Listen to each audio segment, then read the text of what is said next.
Rick's Barber here. I'd like to demonstrate a technique that I figured out this morning. Here I have a vacuum sealer and a roll of the bags. These are not cheap. And you know the way you use them, so you're familiar with these. This system is you put the bag inside here, you lock it down, and then when you push seal, it heat seals the end of the bag. You then cut off what you need, and when you put the other end in, you push a button right here that turns on the vacuum, and it automatically then seals when it senses enough vacuum. They work really well. They're not cheap. The other thing that's kind of a detractor for me is they're not resealable. You can get some that are, but these are not.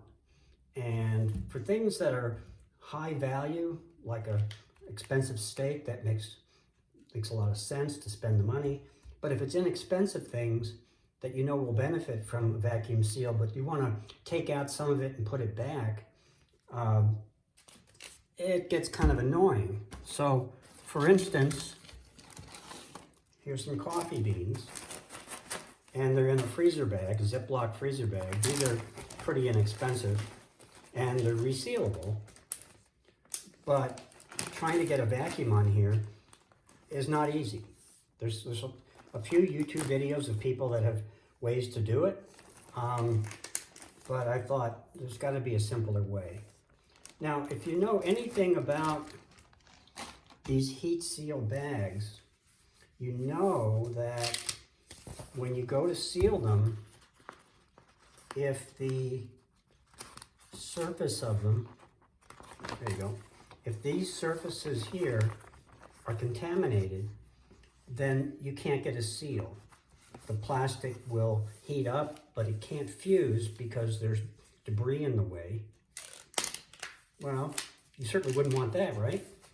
Turns out you would. So, first of all, here's my debris. It's just some painter's tape. And here is a bag that I made up using that material. So it's heat sealed on this end, but on this end, I've lined the opening with the painter's tape. And this is a very effective way to prevent the sealing. Okay? Turns out that's what you want for this case. So here's my bag of coffee beans, and I'm going to close up the bag but leave a pretty sizable hole there.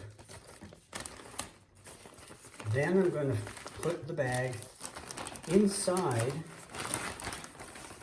my heat seal bag, but notice I got it upside down too. The reason for that is I then have access to the opening in the Ziploc bag, and by pushing together the ends, I can keep that open. The reason that's important is when I start to draw the vacuum, it'll tend to want to collapse the inner bag, and when that happens, it'll trap any air on the inside. So I take my heat seal bag, or not heat seal bag, and I want to make sure that I've got it nice and smooth on there, because I want to get a good seal with the chamber, the vacuum chamber. And what I'm going to do is turn on the vacuum and then hold this bag open for a while.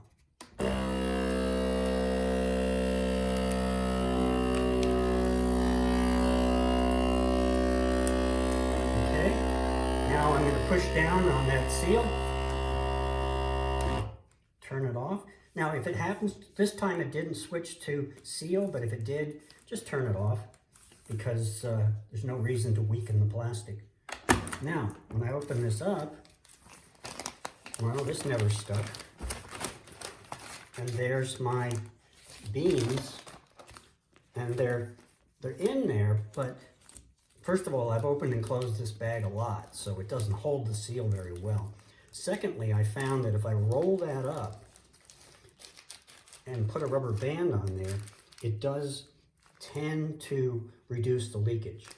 But this bag is pretty well worn out, so that hard vacuum is gone already, so it is leaking out. But you can open and, you know, I've done it probably a few dozen times, so that zipper there certainly gets fatigued. But you get the idea, and if you do try it, let me know. Let me know how it works for you. Thank you.